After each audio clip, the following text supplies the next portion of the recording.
Welcome to the deep dive. Today, we're taking a deep dive into some really fascinating insights about managing uncertainty, especially, when it comes to our money. Right. We've got a fantastic source document here that pulls together lessons from some unexpected places. hmm Our mission today is basically to pull out the most important nuggets of knowledge from this material. Help you understand how to navigate a world that's less about certainties and much more about probabilities. Yeah, that's the key, isn't it? Probabilities. Exactly. And we'll explore why giving yourself room for error isn't some sign of weakness, but actually a powerful strategy for success and, frankly, peace of mind. It really is. Okay, let's unpack this. So, here's where it gets really interesting right off the bat. Our source starts by pointing to, well, a pretty unlikely place for smart financial behavior, Las Vegas casinos. Yeah, not exactly the first place you think of for financial wisdom. Not the average player, mind you, but a small group of blackjack card counters. hmm What on earth can a casino floor teach us about managing uncertainty with our money? Well, what's fascinating here is how these card counters, they really understand probability Hmm. deeply. Okay. They know, no one can predict the next card with certainty. It's impossible. Yeah. But by tracking the dealt cards, they calculate the odds of the remaining cards. Right. Counting the high and low cards. Exactly. Then they bet more when the odds are, slightly in their favor and less when they're against them. It just highlights that it's a game of odds, not absolute certainties. Yeah, so what does this all mean practically?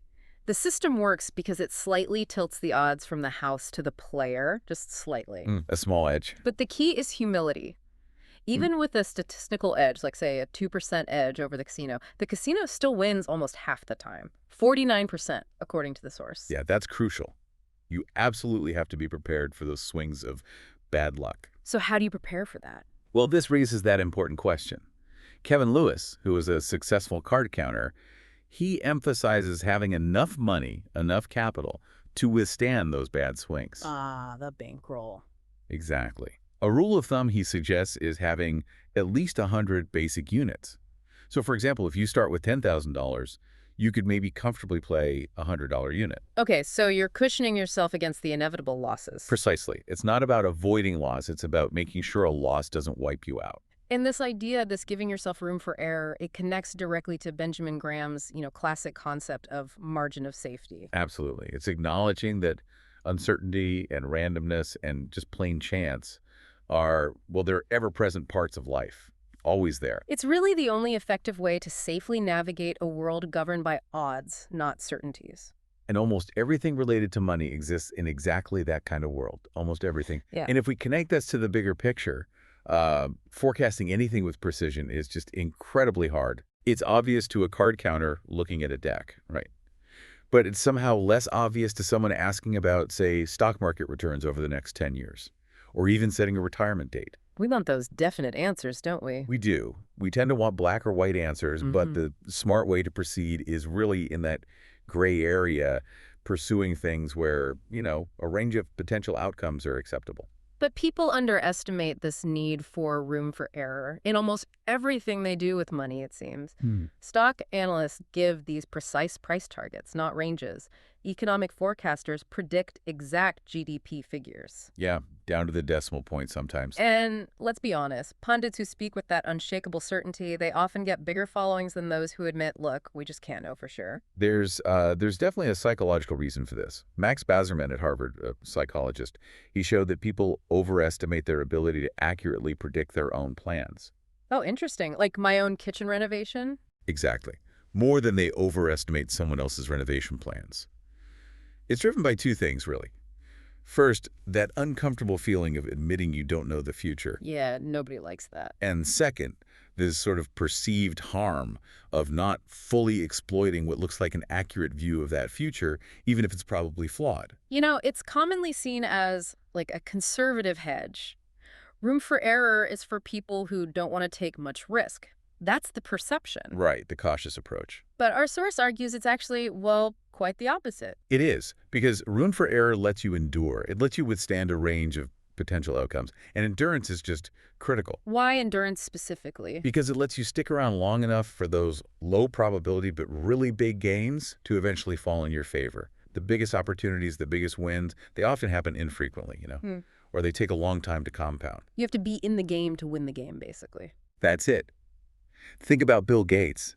He said he wanted enough cash in the bank to pay a year's worth of Microsoft's payroll, even if they got zero payments coming in. Wow, a whole year. That's a serious buffer. Or Warren Buffett, pledging to always run Berkshire with more than ample cash. He famously said he will not trade even a night's sleep for the chance of extra profits. That's room for error in action right there. Big time. Absolutely. And it's not just about, the cash flow being positive. It's also about mental and emotional endurance. Ah, okay. Tell me more about that.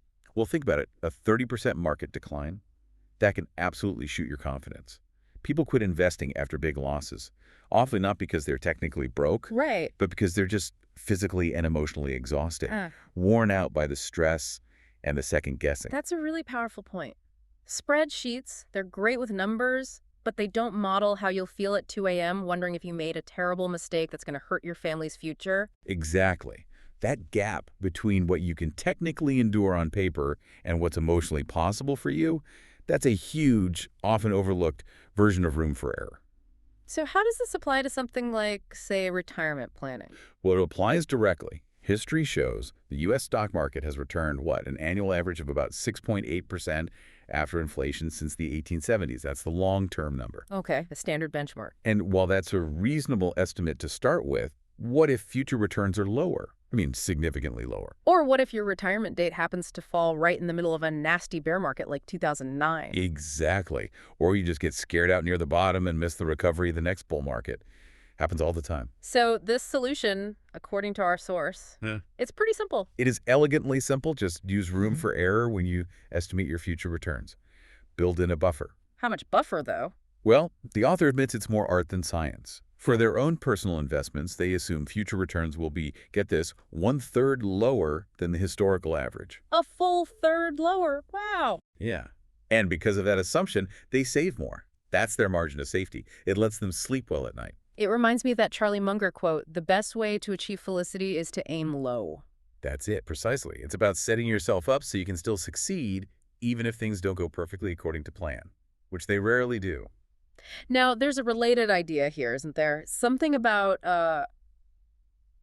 optimism bias. Yes, a close cousin of room for error is what the source calls optimism bias in risk-taking. Or maybe more vividly, the Russian roulette should statistically work syndrome. Okay, that sounds bad. It is. It's this dangerous attachment to favorable odds when the potential downside is just completely unacceptable. Ruinous. Right. Nassim Taleb talks about this. He says, you can be risk-loving and yet completely averse to ruin. And you should be absolutely averse to ruin. So take risks, but not that risk. Exactly. The idea is, sure, you have to take risks to get ahead, but no risk that can wipe you out, completely take you off the board, is ever worth taking. The odds are massively in your favor with Russian roulette, right? 5 out of 6. Statistically, yes.